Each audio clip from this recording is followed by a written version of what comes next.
Hello, good morning everybody. Today is Tuesday. It was bank holiday Monday yesterday. It was a bit of a washout because the weather was bad. I think we've had a bit of rain overnight, I'm not sure, but it's all damp and dark outside. However, inside this flat it's about 21 degrees.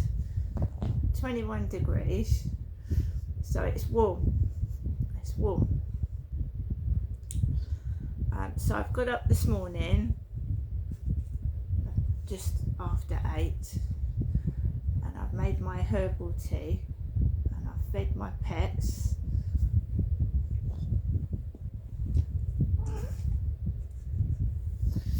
So I'm just going to sip of my herbal tea. It's tea pigs,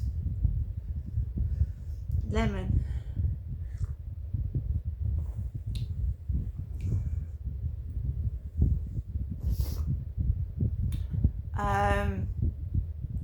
and I start my day. Get ready, get dressed, just do my bits and pieces. I'll do my rubbish later, gather all my rubbish and take it out to the bin. Just normal everyday activities. I'm not planning to go anywhere. I told my mum yesterday that I would see her in a week after this. My mum calls me 3-4 times a day, and not only do I believe that she's checking up on me to see where I am, but she's also relaying that to somebody else. So I am not picking up the phone all the time. I'm not picking up the phone all the time. I'm picking it up maybe once every few days. Well, of course, this harassment and bullying is getting a lot worse. It's getting terrible. I can't breathe for it. If they were saying all the things that they're saying that I am, they wouldn't want to come near me. So it does not make sense. To me, none of this bullying and harassment makes sense at all. It does not make sense. First thing this morning, I'm harassed. I've got this unknown number texting me on WhatsApp, instantly blocked. I think the number's Nigerian. Ola, O-L-A, Ola. I don't know who it is, but that sounds to me like an African country, a number of an African country. I've blocked it. I'm getting pestered and harassed. As I said, the police can't do anything if it's a foreign country. They have no power to stop it. So all I can do is block these callers, block these people, because they are insulting me. They're not being very nice at all. They're not being nice. They're taking the piss. They're being rude. They're laughing at me, and I don't want to know that. And I said it's global, and it feels to me like witchcraft, and it sounds mental, doesn't it? So she's crazy, she's paranoid, but that's what witches do. They mimic, they copy, and then these like voodoo witches make images of you, and like voodoo dolls hurt you, because all this mimicking is this taking the piss out of me. And it's in TikTok. It's in TikTok. You can blatantly see it. The imagery, they're taking the piss.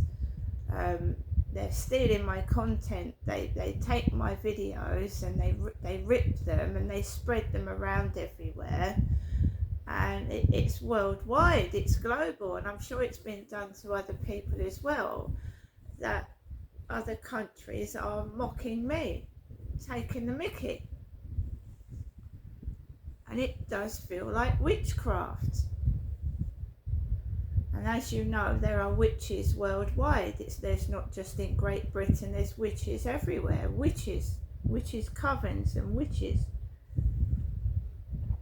It's the mimicry, imitating me, the way I walk, the way I dress, the way I look, my teeth. And it's not funny. I would like straight teeth. Of course I would. But I'm nearly 60 and probably, financially that's out of the question. It costs thousands of pounds to get your teeth fixed unless you're rich and famous or you're wealthy, got a wealthy family. No.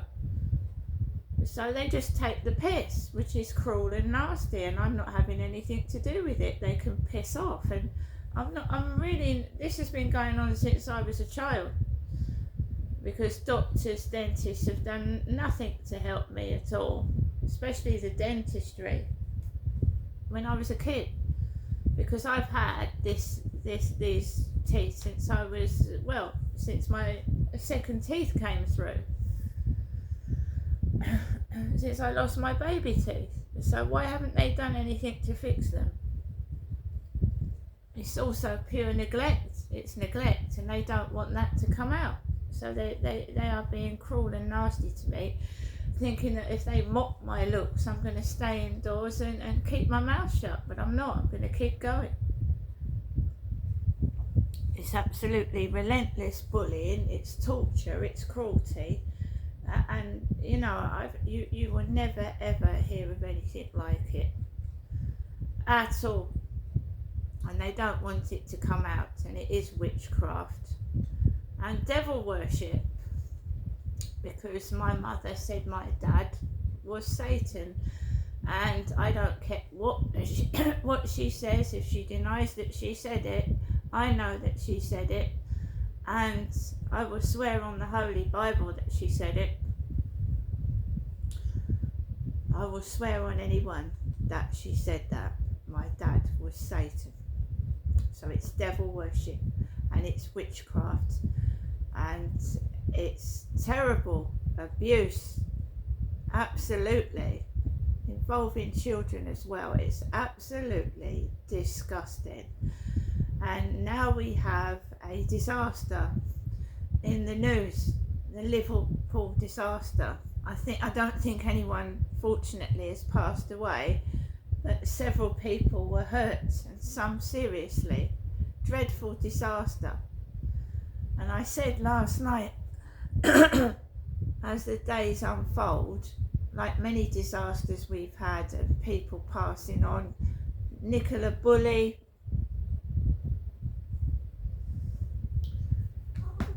Liam Payne, and there'll be more disasters. There'll be more people passing on, and it's horrific news. It draws people's attention. It frightens them, and it's horrible, isn't it? A 53-year-old white man calls this driving through people in Liverpool while they're celebrating. Absolutely tragic. Why it happened, I don't know, but it's just one of many disasters that happen. If you go back through the years, we've had disasters. We've had sexual abuse cases out in the forefront. We've had a lot of bad things happen. It's not just now. There's worse than disasters than this that have happened. We don't want disasters, but inevitably they will happen. They did when I was born. There was cases in the news when I was born. People were being snatched from school in white vans. I was going out for a walk with my dad, and the police were hovering about where we were, and we're looking for a man in a blue shirt. A man in a blue shirt. And I was walking on the field with my dad. I was at school in the 1980s, and in another school, a teenager was stabbed inside a school. These things will happen every day. But unless they're a major disaster, we won't hear about them on the news, you know, the main news. That is massive disasters like what happened yesterday. Shouldn't have happened. Why did it happen?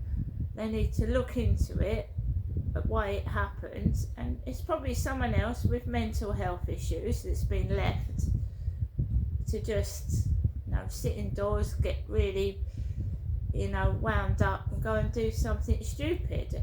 Who knows? I don't know. I went to bed and listened to some of the news before I went to bed, LBC radio. The news just makes me angry. The stupid adverts they play after the news. Your dog. I know that's what my mum says to me. My mum Jennifer says to me, she says, how's your dog? And one of the adverts, while I was listening to the news last night, your dog. It was making me, the adverts were making me angry because I was putting up with all this noise next door. Relentless noise. And your dog on the radio.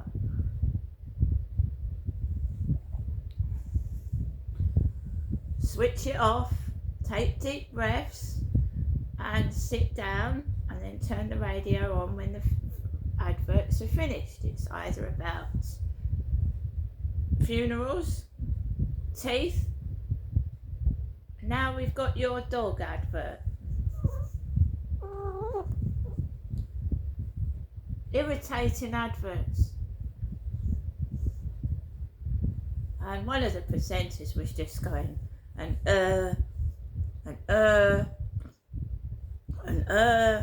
every fucking 2 words. He said, and she said, and then,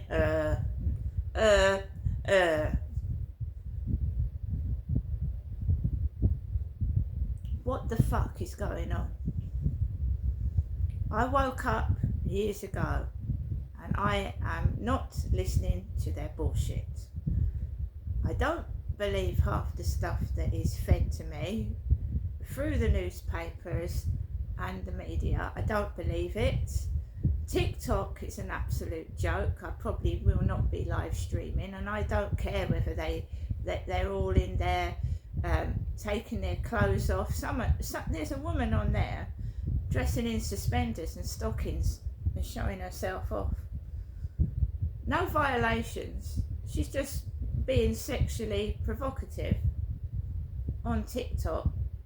Because this pervert keeps saying to me, oh, will you wear tights and stockings for me? So to me, it's just shit. TikTok is shit. Absolute shite.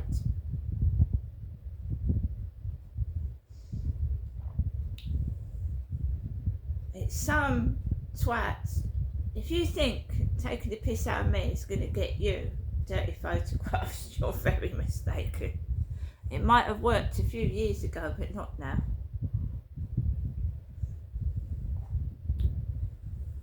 So I've blocked a phone number this morning. I don't recognise it. I don't know who it is. As I said, it's global.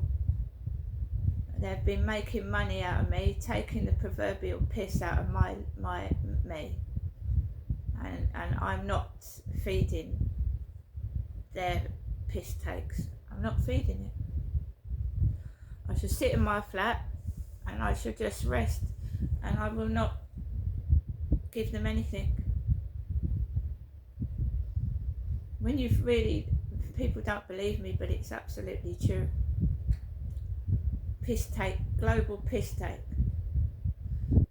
And if they want to take the piss out of a disabled woman and not help them, they're vile. And they just get on with it. And I don't care if they ignore me. I don't want to know people like that. Vermin.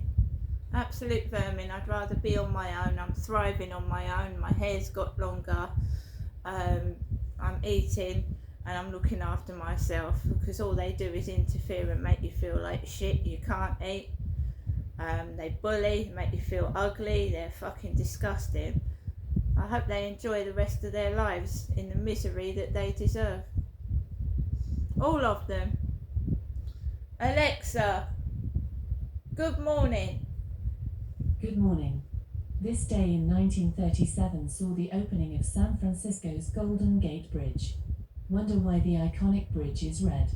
When the steel arrived, it was coated in a red protective primer. The architects liked the look so much they stuck with it. Alexa, what's the time, please? Good morning, Crystal. It's 8:49 a.m. Alexa, what's the date today? It's Tuesday the 27th of May. Alexa, what's the weather outlook? In Rochester, it's 14 degrees Celsius with mostly cloudy skies.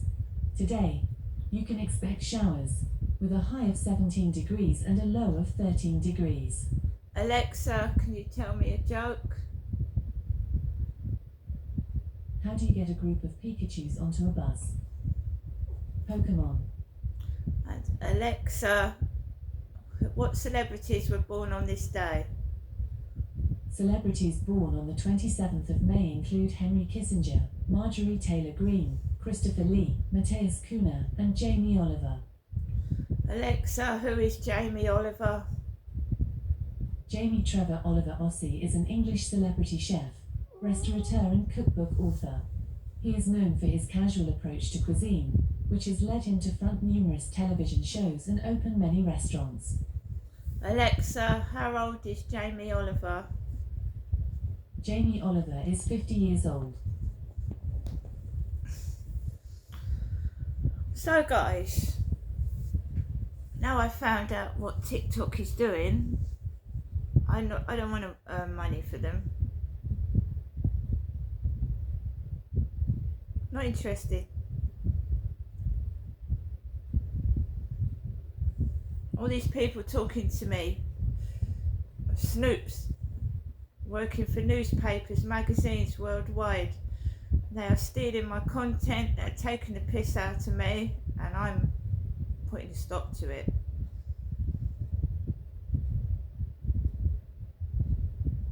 They think they can do better, they think they look better, they can get on with it. Carry on, doing what you're doing, stealing. Just a bunch of thieves. Enjoy the rest of your lives. So guys, dogs are barking loudly because I'm speaking on my video. I mean, I'm surprised it didn't start when I first started. They've woken up a bit late this morning, haven't they?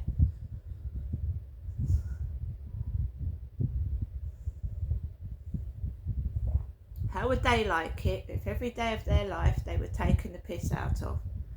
They wouldn't be able to stand it. It is the most horrible feeling imaginable. And yesterday morning was one of the worst days of this year. You know, dressing up old men in my clothing. Sad fuckers. Absolute sad, disgraceful fuckers. That's why I tape it.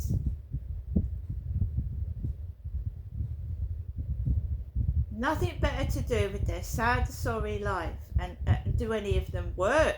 Do they actually do any work apart from stalking and taking the piss?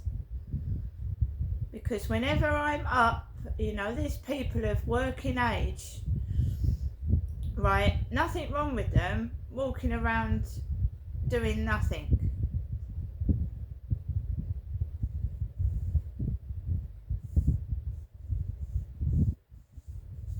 Paid to harass and annoy me. That's their wages. I don't know how much they get paid. It can't be a lot because the wardrobe is terrible. And they look terrible. They're taking the piss out of me. They look awful. They just, when they look in the mirror, they see something different. They see something different to what I see. My goodness me. Alexa, LBC Radio. LBC London from Global Player. Get more from your smart speaker by linking to your Global Player account. You'll then be able to catch up on your favourite shows on your smart speaker. Just say, ask Global Player to link my account. Having rather less of them nowadays, and I spent time with hairdressers, 4 or 5 of them actually that I visited in the last couple of months. That's why you look so smart today. Well, it is. It's a very fine haircut. Thank you so much. I was going to compliment you, but I thought that might be I know, it's getting a bit Johnson-esque. This needs a cut, I think. Go on. Slightly, yeah. Anyway, the point that I was making is if you load businesses up with these taxes, they just employ less people, including apprentices. They then sort of borrowed huge amounts of money, went on a huge spending spree, which has been inflationary. So we've seen interest rates higher than they would otherwise be for longer, and they're adding to the national debt. The servicing cost on our national debt, Nick, every year £100 billion. That's twice what we spend on defence, and part of the reason it's so high is they've driven up interest rates through inflationary policies. Now, you add all that lot together, and then you ask the question, can we afford to just spend another £3.5 billion on abolishing the two-child benefit cap? And the answer, I think, is it's just overloading things far too much. They've got themselves into this mess, I'm afraid, of their own making. On a sort of related question, Mr. Strider, why would it appear Nigel Farage is now leader of the opposition? The Labour Party seem far more concerned with, aware of what he might or might not be suggesting that they are Kenny Baden on. But I think the PM, he's got his own political manoeuvrings that he's engaged upon, and obviously the spin doctors and strategists in Labour HQ think that that's the right thing to say. The reality is we were elected as the second largest party in the last election. Admittedly, a crushing defeat for us, but at the end of the day, the public were very clear they want us to hold the government to account as the official opposition. Now, we're talking about winter fuel payments, which we thought was totally the wrong decision of this government to means test that. Great cruelty to many poorer pensioners. The bulk of the reason why they're now U-turning is because we have been an effective opposition, holding them to account on this and many other issues, and that is something that we're going to continue to do. Now, well, look, the polls are going to move around. Look, we have a very unpopular Labour government. We have a Conservative Party that was equally beaten. Right. Well, has admittedly, I totally agree, a lot of work to do to regain trust and a hearing with the electorate. That will take time, and we will get there. We now have Farage and Reform. They have a vacuum to sort of fill in that space, and they do it by running around promising lots of things to lots of people without thinking too much, particularly about how they're going to pay for it. So if Nigel Farage says today, as we expect, we'll scrap the two-child benefit. You'll be caught on the hop again. Popularity will grow. No, we're on the right side of the argument. So that's £3.5 billion he's just committed. It's a £1.7 billion price tag for winter fuel payments. In their manifesto, £140 billion worth of spending and tax cut promises, including taking everybody earning up to $20,000 out of income tax altogether. A £60 billion commitment, eye-watering, totally irresponsible.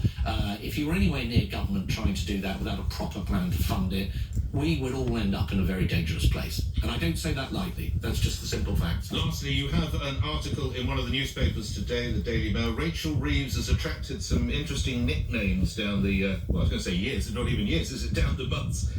She's now the Tinfoil Chancellor. Briefly explain why, Mr. Stride.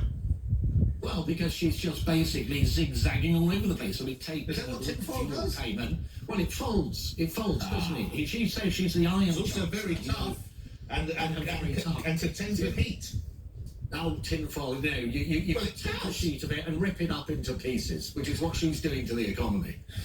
Grateful for your time, Mel Stride. Thank you. Conservative MP, Shadow Chancellor of the Exchequer, pointing out the concerns over this two-child benefit cap. 350,000 children lifted out of poverty, but as Mr. Stride says or claims, his government was working harder than any others. Let's have a last minute or so on some of the social media texts that have come in on this. We talked about the position in which Keir Starmer finds himself, extraordinary political stability. Mark Sells in Cambridgeshire. In 2019, this is actually worth going over these figures. Well done, Mr. Sells. In 2019, Labour won 32.2% of the vote and was thumped.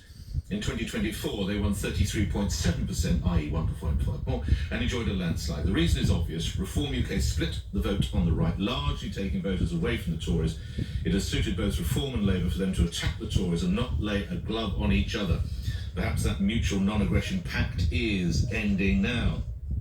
Ian says, how come whenever Farage has mentioned his economic policies, you never ask where the money is going to come from? The second someone suggests the government they're doing something good, you ask where the money is coming from. Please address this imbalance. Ian, let's hear how much money Nigel Farage would spend, and then I promise you we will look at that aspect tomorrow. There are figures that it could be somewhere in the region of a £1.5 billion a year, the two-child benefit, in which case, of course, he has to say where the money comes from. Let's get one call in. Mark in Kenilworth. Mark, you're on the radio. You want to talk about the benefit? I'm so sorry, Matt. I misread that. Thank you, Matt. All right. Yes. Sorry, that's my glasses. Don't worry. Go ahead, Matt. I've been called worse things in my life anyway. You and I both. What is the point you want to make of that benefit cap? I'm a yes and no about it, but what about the character of you once told? It's not going to talk about it. Oh, I'm sorry, whether you're Matt or you want. Let's try one last time, Matt, not least because I've got your name. This is a terrible line. Let's try one last time the point you want to make. Yeah, it's about the top cap, and I'm so sorry. I'm so sorry, Matt. Having got your name wrong, we're now going to be able to hear what you say because the line's too bad. Let's offer him the opportunity. We'll find a way to fit him in because it's only fair. But in fact, we have come to the end of this hour. We'll try and fit you in. The music means we are moving on, and we're talking about apprenticeships. Apparently, it can be everything from hairdressers to engineers via electricians, and of course, carpenters, extolled by the Education Secretary Bridget Phillipson. But my message to young people is that we will provide the opportunities for you to get on in fantastic careers like construction and engineering, but it's for young people to seize those opportunities as well. Plus, we will go back to the tragedy that played out. A day it should have been an absolute joy and celebration turning into tragedy in Liverpool. And you remember that British MP who's completed a record-breaking Everest ascent, Al Khan's, the Veterans Minister. He was with us just days before he went off. Well, he's done it. He's broken every record going. And he'll join us later in the hour to explain just how he achieved it. 9 o'clock news is next on LBC. On your radio, on the LBC app, and Play LBC. leading Britain's conversation. This is LBC. From Global's newsroom at 9 o'clock, 2 people are in a serious condition in hospital after a car ploughed into a crowd in Liverpool. A total of 27 people, including 4 children, were taken to hospital from Liverpool's Premier League victory parade yesterday. A 53-year-old local man is being held by police who aren't treating the incident as terrorism. Liverpool's City Council leader is Liam Robinson. Everybody's deeply shocked and really upset, and our thoughts and prayers go out to everybody that was affected, particularly those people that were taken poorly in hospital. Do you want to put on record my sort of thanks to the emergency services. We're working really, really closely with Merseyside Police and the other emergency services on their investigations going forward. Doctors have started receiving ballots for possible industrial action over their latest pay offer. Residents, previously known as junior doctors in England, have been offered an average pay rise of 5.4% this year. The Health Secretary, Wes Streeting, has urged them to vote against strikes. Nigel Farage will accuse Sir Keir Starmer of being unpatriotic and out of touch in a speech later. He'll also confirm Reform's commitment to scrap the two-child benefit cap and reinstate winter fuel payments for all pensioners. The Education Secretary, Bridget Phillipson, has dismissed Mr Farage's attack. Nigel Farage has never been on the side of working people. He opposes the measures that we are introducing that will help working people. For example, our employment rights bill that will give more people rights at work. He doesn't agree with the two-child benefit cap, Secretary of State. Well, he flip-flops on all of this. He's backed it in the past. And Doesn't your government flip-flop a bit? they're not serious people. Bridget Phillipson's told Nick that she's rebalancing the system for apprenticeships in England. Ministers are going ahead with controversial plans to scrap funding for postgraduate apprenticeship courses. They promise to create thousands of new places for under-21s at entry level instead. The King will oversee the state opening of Canada's Parliament on day 2 of his trip to Ottawa. He'll set out the legislative agenda for Mark Carney's government as Canada faces threats to trade and sovereignty from Donald Trump. In the city, the FTSE 100 a short time ago was trading up 56 at 87.74. The pound buys $1.35 and €1.90. LBC weather, cloud and rain spreading across England and Wales with sunny spells and showers in Scotland and Northern Ireland. A high of 17 Celsius. From Global's newsroom for LBC, I'm Thomas Watts. The people of Britain love their